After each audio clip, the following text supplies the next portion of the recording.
Spotify and monthly listeners, and this kind of new movement to no longer care about your numbers and how many followers you're getting and how many listeners. So let's check it out and see what he's got to say. What's that wonderful aroma? It smells like someone's cooking. It's Russ, rapper, singer, songwriter, producer, said to be the most successful independent rapper of our modern age. I mean, he might be. If he's truly indie, truly 100% independent, as he kind of been claiming for the longest time, the amount of success he's had and the ability to tour across the world and fill out arenas and sell out arenas pretty much on his own can't be sneezed at.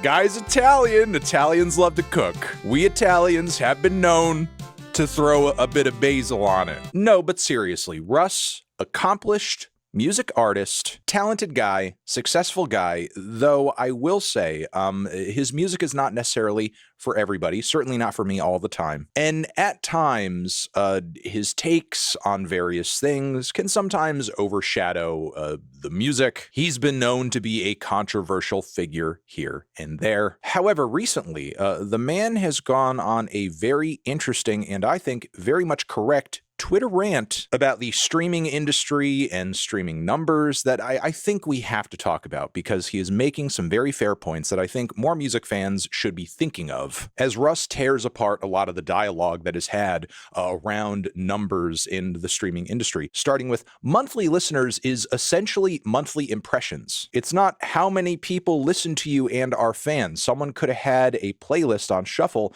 and your song came on and then they skip it and they would have counted as a monthly listener.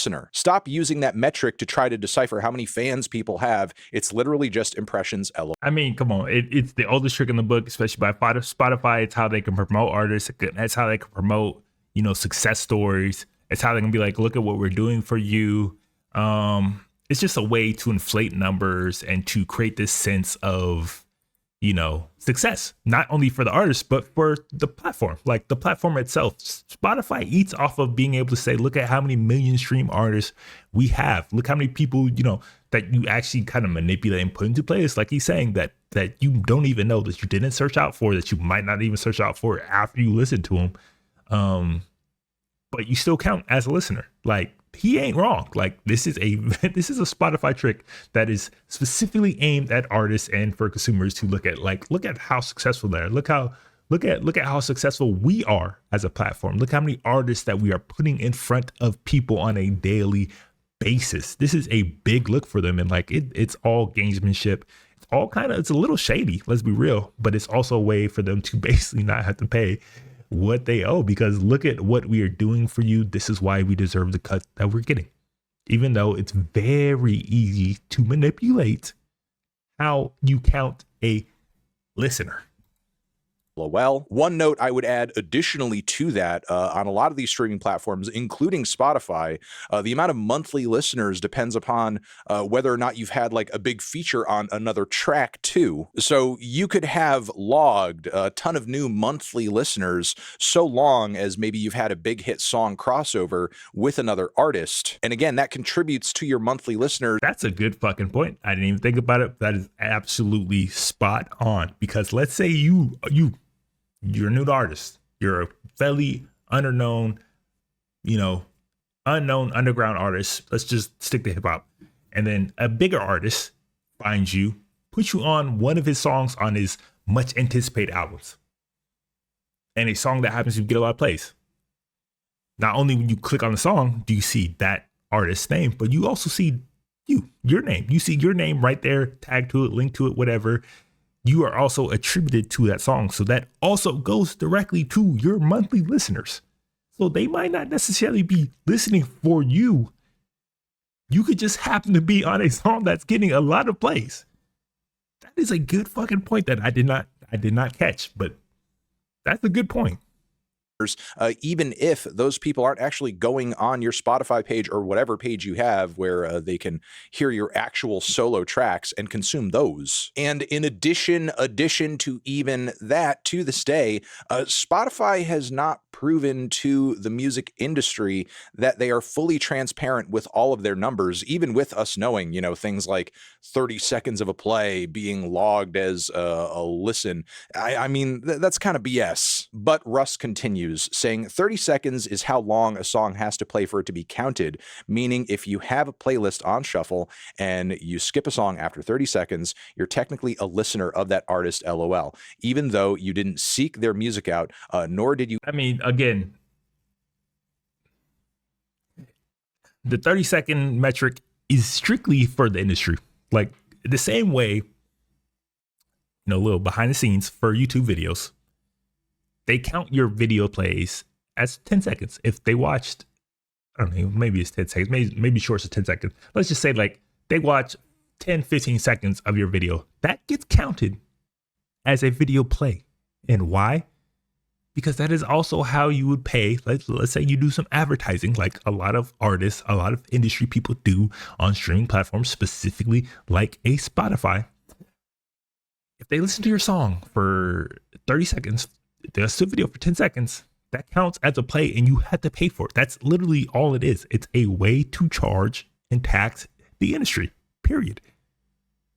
Because if they really truly wanted to measure this into the fullest extent, a play would be one-to-one, as in like they listen to 90% of the song. 30 seconds is literally just enough for them to charge that to you for your promotion budget. You even keep listening to their music after 30 seconds, which I mean may in fact be a phenomenon Russ is very much familiar with, because he does make rap music, a fair amount of rap music in my opinion, that is fairly palatable, very easy to listen to for a wide swath of people. I mean, that is proven in the numbers and exposure he gets on platforms like Spotify on a regular basis. And as a result, I'm sure he has a lot of tracks that just kind of get playlisted here and there because they blend in with a lot of other popular rap songs at the moment. And that is in effect what a lot of these vibey playlists on Spotify are trying to do on a regular basis. I recommend heavily that you read this new book from Liz Pelly, which I have talked about on this channel before. In fact, we even interviewed Liz on this channel. We will link you to that conversation down below. It sheds a lot of light on Spotify's business model, the streaming industry in general. But I think Russ is cooking with these tweets. He posts an even better and longer one on top of that about platforms like Spotify sharing openly the amount of numbers and listeners and plays a given song gets on a regular basis, and how toxic music discourse has become as a result of the consciousness of those numbers among the public. Spotify should remove the public display of listener counts and streams. It's a catalyst for unhealthy comparisons. It creates misleading metrics like monthly listeners and incentivizes people to cheat so that they can inflate the perception of popularity. I will side. I mean, that is a perspective and a point that, definitely has valid reasons and valid kind of things behind it. But I will push back a little bit against this, is that this ain't nothing new. Like Spotify is nothing new. Spotify is using the same old playbook that has been established by the music industry at large since we really started kind of selling music on a mass scale. So they are just becoming the new label, the new industry. Like they are just using the old playbook, shining it up a bit, putting a new face on it, putting some more makeup on it, but it is the same old tricks. I don't know if y'all know Billboard and how they track, but like this has been a long contentious thing amongst artists in the industry, and like for a long time, getting a Billboard #1 album was the goal. I'm talking about hip hop specifically because that's what I grew up in. Getting a Billboard #1 album was the goal for an artist when they first put out an album. Getting that #1, just being able to say I was #1 for that week and I had this many sales.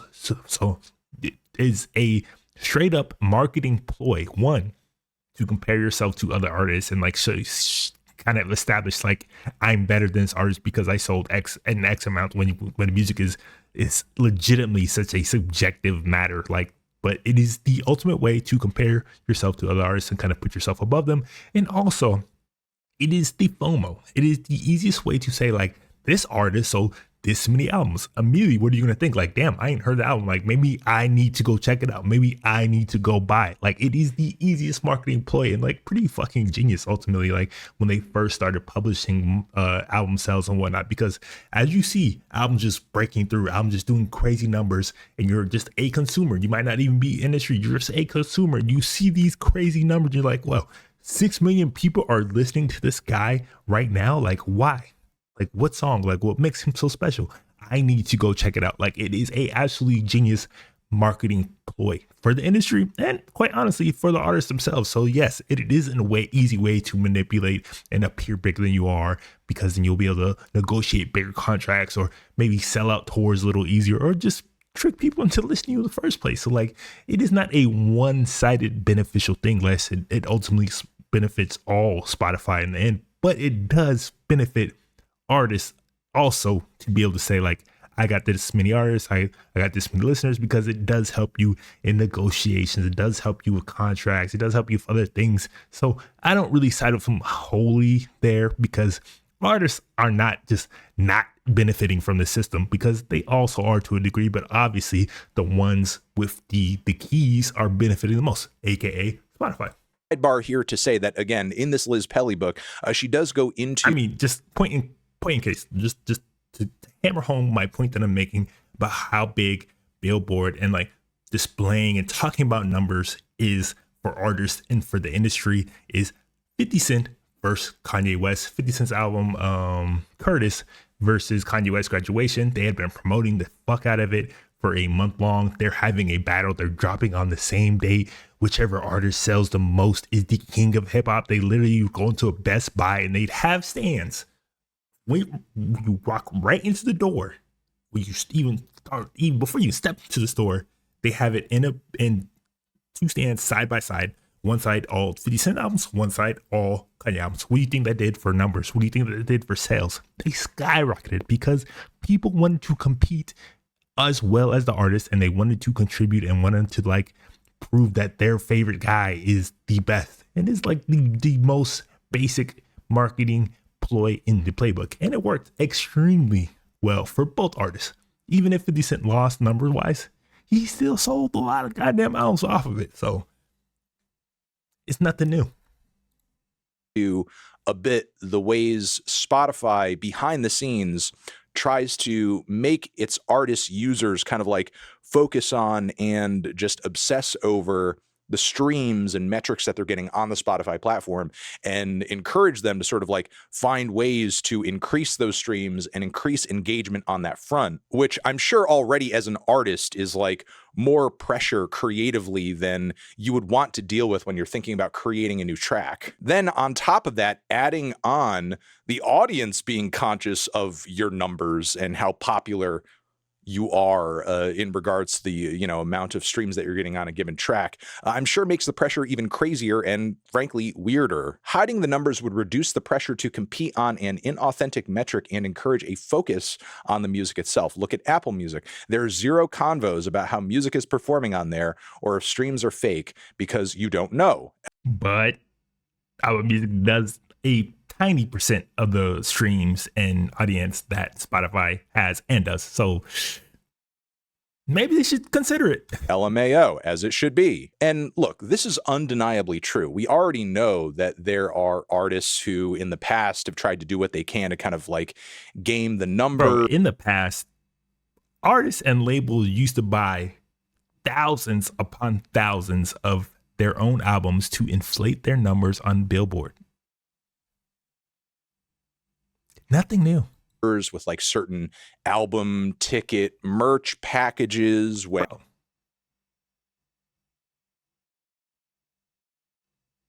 Who was it? It was wasn't Red Hot. It was U2. U2 had a deal. It was Samsung. Was it Samsung? No. Maybe it was Apple. U2 had a deal with Apple, and before you even knew it, before you even asked for it, the album was automatically downloaded on your phones. Why? Because that inflated numbers. Not only them, Jay-Z. It was Jay-Z. Jay-Z had a deal with Samsung as well. Like to have Magna Carta come out, like the number game has been going on long before Spotify and streaming platforms. I do not think it's going away anytime soon. Yes, there's pros and there are cons, but ultimately, I do think there is ways to manipulate and benefit from it if you are an artist, as well as, the system. And trying to like increase their album sales in order to look like their record or their project is doing better on the Billboard charts, with Spotify having become more and more like the metric for the average music fan for how well an artist is doing. Why wouldn't certain artists and certain managers and labels do whatever they could to kind of inflate the numbers on a platform like Spotify to create a certain perception? It's nobody's business how the music is performing outside of the artist and their team.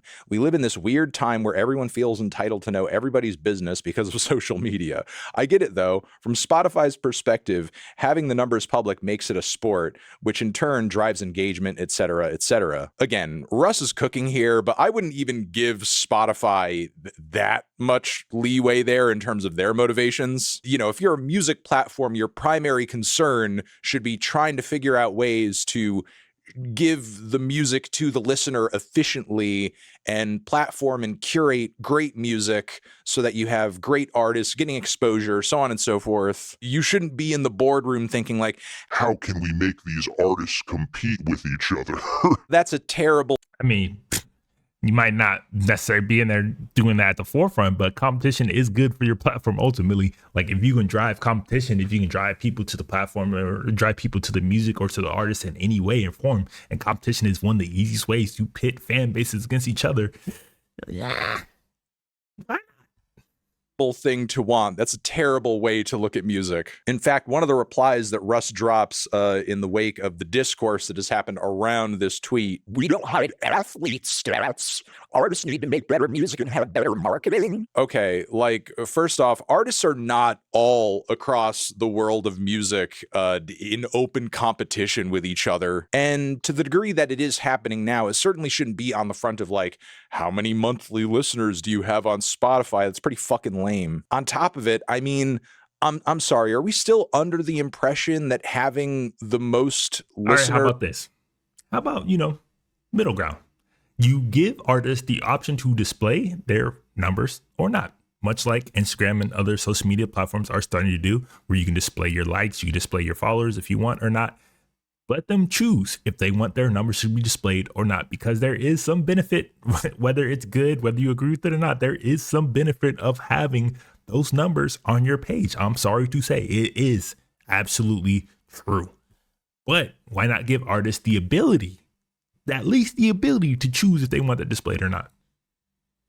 On a platform like Spotify automatically means that the music that you're making must be good. This is like second grader logic. Oh, it's popular, so it must be great. But yeah, Russ says in response to this, artists aren't athletes. Hope this helps. And yes, that is in fact true. And look, if you are going to have a bit of beef, some static in between two artists, like, I don't know, for example, let's say hypothetically, Kendrick Lamar and Drake, let's say they beefed or something. If they did in fact challenge each other in that fashion, the way such a thing should be decided should be by the metric of how great the lyricism should be, but there's no denying having your song get more plays, having your song blow up more, get more kind of general attention and love is not another metrics to kind of determine who's winning, who's more popular, who's more successful in terms of direct competition and beef. Like that is one argument that I do not think stands. Like that is absolutely a measurement of beef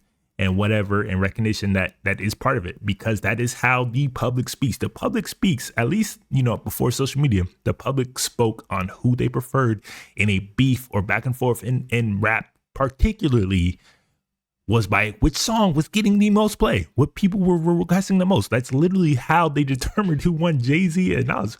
People called in and voted on the song that they wanted to hear the most. And like, this has always been part of it, is public participation in beef. So that part I do not agree with at all, because yes, maybe from a technical skill, one person can say he won, but at the end of the day, it is still music. It is still subjective. And to determine who's the true winner from that is based on the fans and the audience, especially when it comes to beef and hip hop.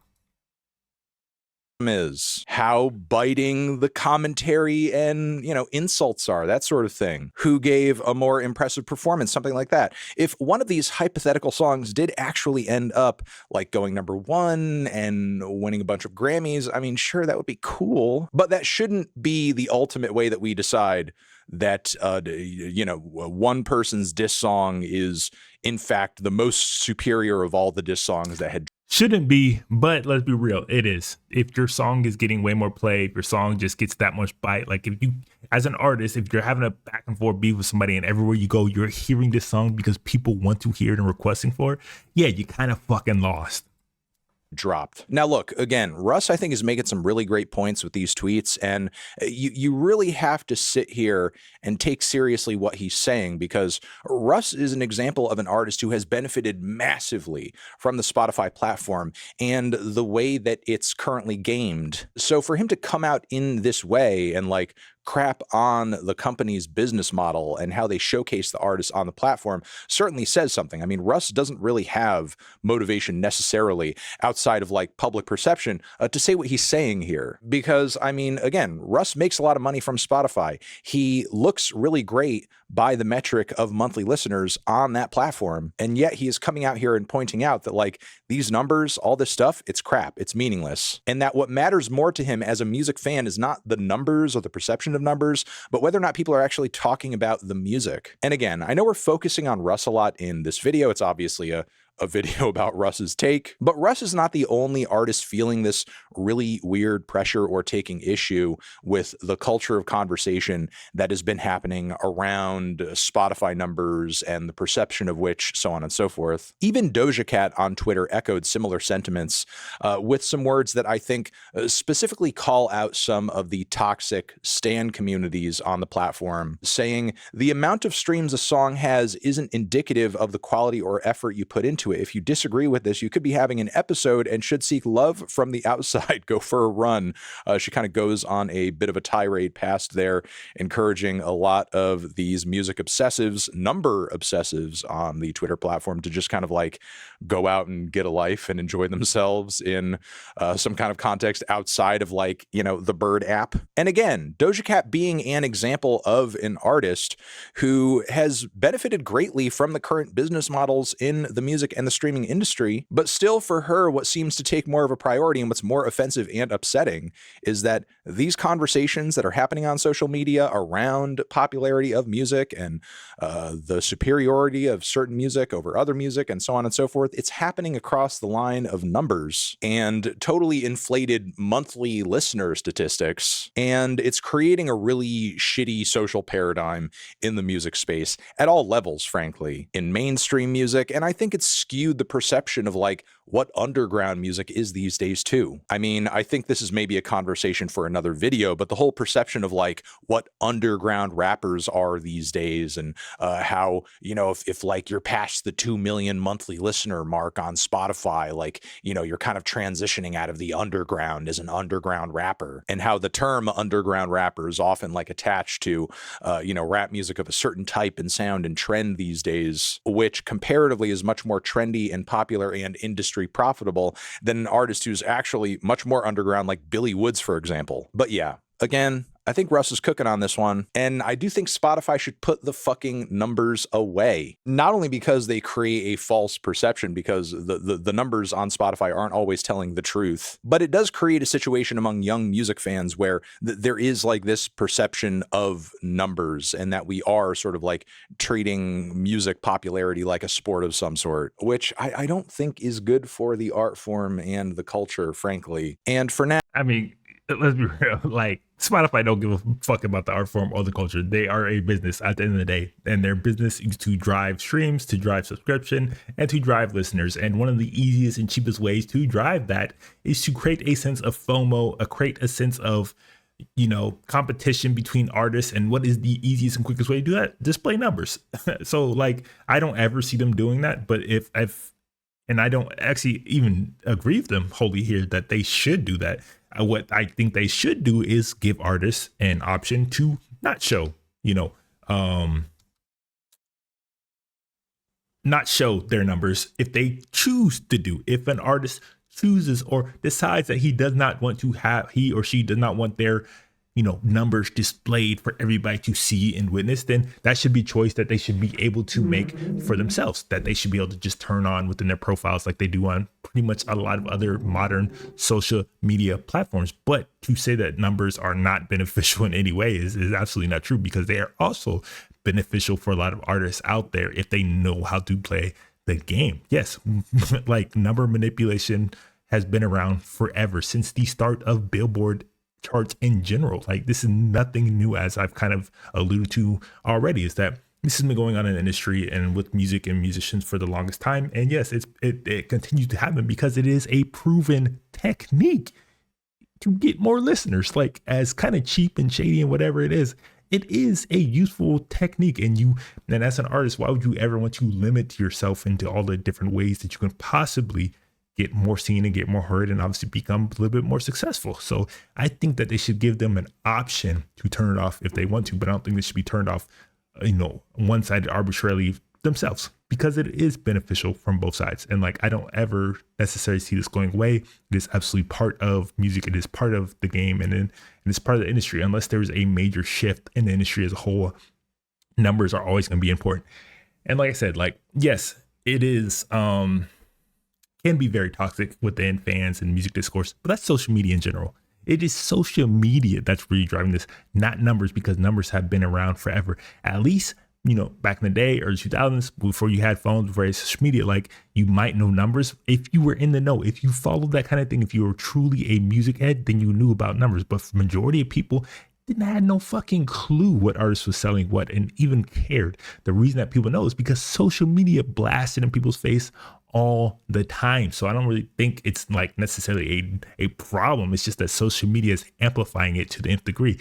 And I truly believe that if you're an artist who is so upset about the music discourse, you should probably log off. Like, you should not be in social media and like listening to everything that's going on, because social media, as we have learned over and over again, is not a place for good, faithful, true discourse amongst anything. Music, film, any part of life. Is social media good for discourse? It is absolutely fucking not. It brings out the worst in people, and it's going to continue to do so. But one thing I will say about this whole kind of number situation is that I don't even think you really need to worry about it, people kind of like getting tricked and manipulated, because one thing that shows is, can you sell a concert? Can you sell out a tour? Can you get people to show up? Yeah, you got 1 million followers, but most of these 1 million follower listeners, whatever profiles that you see on Spotify, could not sell out your local bar, let alone do a whole tour. It is something that is kind of shattering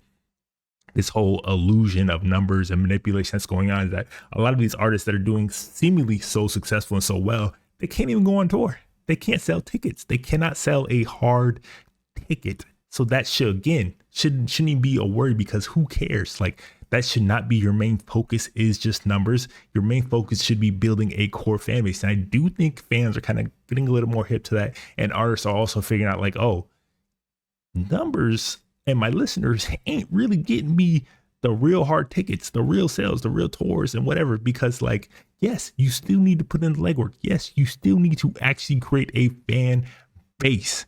And I think that is something that is like finally kind of dawning on certain artists and certain people, that numbers ain't everything. So I don't really think it's as big of a problem as Russ is kind of making it out to be, but he does have some decent points nonetheless. That's how I feel about that whole Spotify numbers situation and whatnot.